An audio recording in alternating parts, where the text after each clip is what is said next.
යාළුවනේ කොහොමද ඔයාලට මගේ ලතියුමෙන එකත් එක්ක අද අපි පුංචි ගමනක් ගියා.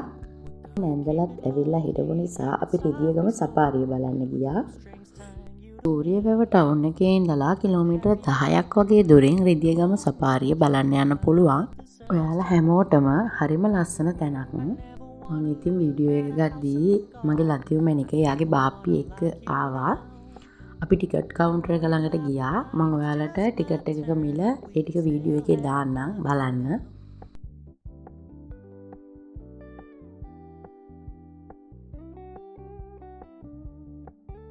මගේ මැනික මම වීඩියෝ කරද්දි hina වෙනවා. ඉතින් යාළුවනේ ලොකු මුදලක් වැය වෙන්නෙත් නැහැ.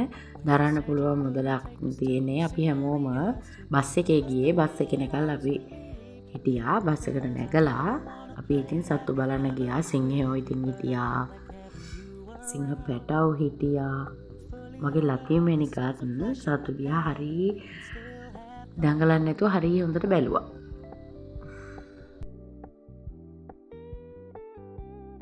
අපි මුලින්ම ගියේ සිංහයෝ ඉන්න කොටසට.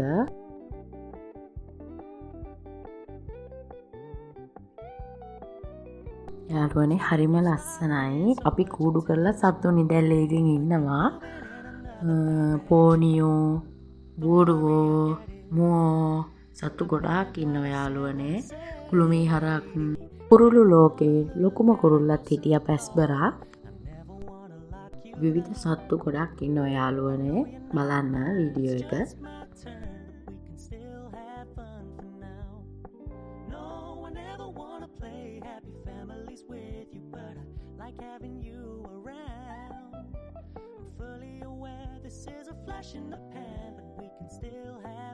ව්‍යාග්‍රයෝ ඉන්නවා.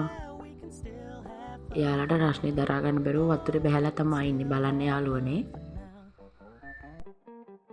මගේ ලතියුමෙනිකත් එක්ක ගෙවෙන තවත් දවස් ඔයාලත් එක්ක බෙදා ගන්න මම තවත් වීඩියෝ එකකින් එන්නම්. මගේ වීඩියෝ බලන්න, ලයික් කරන්න, සබ්ස්ක්‍රයිබ් කරන්න.